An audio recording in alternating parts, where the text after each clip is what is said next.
allows up to 3 members of the community to have an opportunity to provide comment on maximum of 2 minutes on matters related to legislative matters, committee recommendations, and new business.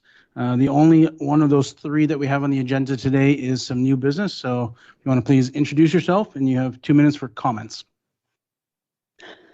Good evening, Council. This is Ala. My pronouns she, they. And I'm here today as a member of this community and fellow human being, sharing this planet with other sacred beings. I'm not here to ask. I'm here to dare you to use your authority and power you all have. I speak knowing your eagerness and willingness to join the pioneering communities like Burnaby that have already raised their voices for peace and justice. Today, I stand before you with full faith that I'm contributing to the ripple that history itself would carry forward. One that I hope my future grandchildren will inherit. Even imagining that fills me with pride. I'm here to challenge your honor as City of Powell River Council to become signatory to the Apartheid-Free Communities Pledge. I also advocate for two-way arms embargo between Canada and Israel. And as a personal note, I want to acknowledge that I don't have the right to advocate for bringing more uninvited guests and visitors onto the unceded and stolen lands of Indigenous peoples of Turtle Island. The restoration of Palestinian dignity and identity in land and in life on their homelands is the priority. Instead, I advocate for an immediate end to the violation of the ceasefire in Gaza, an immediate humanitarian aid entry to Gaza, immediate access to health care and medical support, meaningful, tangible support to help Palestinians in Gaza rebuild their infrastructure. Lastly, I am so proud of Canada's recognition of the State of Palestine in September 2025. Supporting the points I advocate for today is an invitation to Canada to lead with integrity. Thank you. Thank you. Good evening, Chair and Council. And my name is Roger Whitaker, citizen of Powell River. And I want to comment on 13.3, 13.4 under new business. And I want to mention that Global News has reported in the last couple of days that there's 450 people in Canada or with Canadian ties to Hamas, including the financier of Hamas.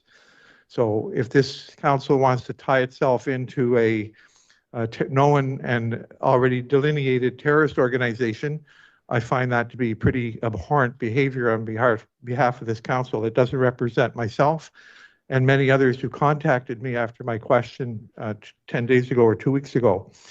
On top of that, the people who contacted me asked me to raise the question that we in Powell River face the possibility of maybe the same as Kamloops or Richmond or several other communities that are facing a crisis within their communities for land ownership and title. And I know that's been scoffed at already at a public meeting by one councillor, and it is not to be scoffed at. It should be a concern we raise with our premier through the council, and it should be done as quickly as possible. That's what we should be concentrating on here, not big sky ideas from there. If we want to roll out the I'm a native thing, I'm come here as a representative of myself and my lineage as a Saulteaux from the prairies. Thank you very much. Ms. Whitaker. Good. Hi, Mayor and Council. My name is Cheyenne Ashton-Hopkins. I'd like to comment on the agenda items 13.3 and 4. First, thank you to Councillor Dowd for putting these motions on the agenda. I would urge that above all else, the main focus of the letter to the federal government advocates for unimpeded humanitarian aid to Gaza. The Israeli government, as well as settlers, are blocking supplies like medicine, food, water, and adequate temporary shelter. The equipment Palestinians need to clear the destruction and rebuild from being bombed almost every day for 2 years is also being blocked.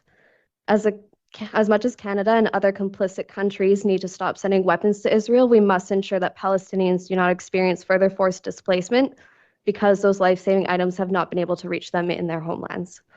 We must stop being a part of the reason they feel they must need to leave in the first place. We must stop being one of the many hands perpetrating the genocide of Palestinians and the colonization of their lands. Earlier this week, I sent you all the reports from Arms Embargo Now. They were released in July 2025 and another one this month. They show inarguable evidence that Canada is still sending weapons and/or parts to Israel, either directly or through the US loophole.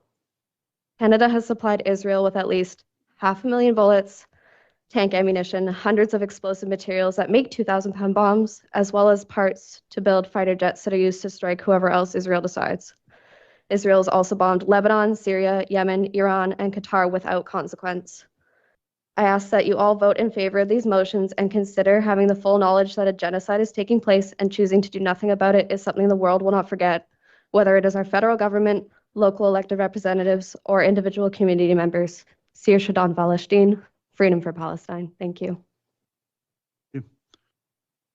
I've been informed by staff we have at least one caller online, and I think we have another person waiting to ask a question. Just by a show of hands, was there anyone else looking to make comment today?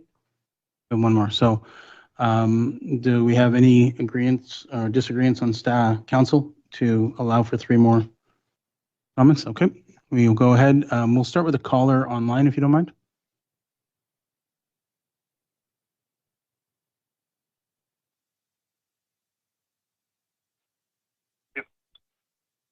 Caller, if you can introduce yourself, and you have 2 minutes, please. Hello, good evening, members of the Powell River City Council. My name is Aaron Choplaros. I'm calling in tonight on behalf of B'nai B'rith Canada, the country's oldest Jewish human rights organization, to express our strong opposition to agenda items 13.3 and 13.4. Canada is experiencing an alarming rise in anti-Semitism. B'nai B'rith Canada's most recent audit of anti-Semitic incidents recorded a 124% increase in anti-Semitic incidents between 2022 and 2024, with overall police-reported hate crimes in Canada also increasing. In this climate, municipalities must act responsibly to avoid inflaming tensions and refrain from adopting motions that can legitimize hate or deepen division. Agenda items 13.3 and 13.4 rely on highly contested figures that originate from the Palestinian Health Authority in Gaza, an entity controlled by Hamas, a listed terrorist organization. These motions also present the Israel-Hamas conflict in a one-sided and misleading way, placing blame solely on Israel while failing to acknowledge the role that Hamas and other terror groups play in this conflict. They further erase the mass killing, rape, torture, and hostage-taking of innocent Israelis on October 7, 2023.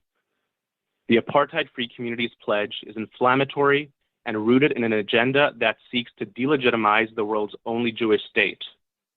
Endorsing it would directly undermine the sense of safety and belonging of Powell River's Jewish residents.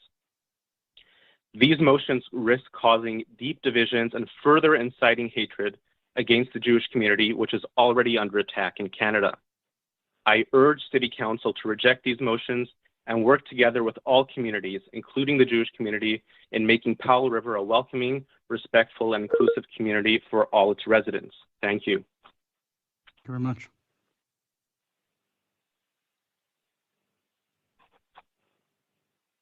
Good evening, Mayor and Council. My name is Brad Collicutt. I'm the president of the Power Professional Firefighters Association, Local 1298 of the IFF. I'm here tonight to speak in strong support of council receiving and directing staff to implement the fire service master plan that was recently completed by Firewise Consulting. The master plan is a critical and long overdue step for our community. As Powell River continues to grow and densify, the demands on our emergency services are increasing and becoming more complex.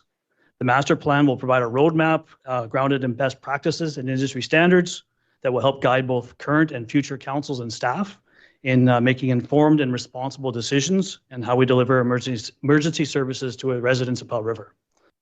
Importantly, the report doesn't look at where we are today, but it's also anticipating future challenges and providing practical, actionable recommendations that will ensure the fire department is prepared to meet the evolving needs of a changing city. From staffing levels to equipment, training, and response times, these recommendations are designed to keep our community safe, resilient, and well-served in the years ahead. I want to extend gratitude on behalf of our members to Chief Drakely, the city staff, and all the departments who contributed their time to put this and expertise to provide all the data and gather information necessary for Firewise to complete this plan. The efforts have been invaluable in developing a clear vision for the future of providing emergency responses in the city of Powell River.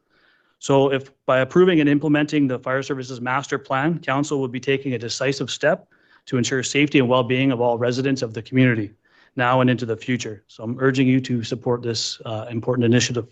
Thank you again for your time and commitment to ongoing public safety. Thank you, Mr. Colquitt. Same to you as well. And we have our last speaker, if you wish to come up and introduce yourself. Yep.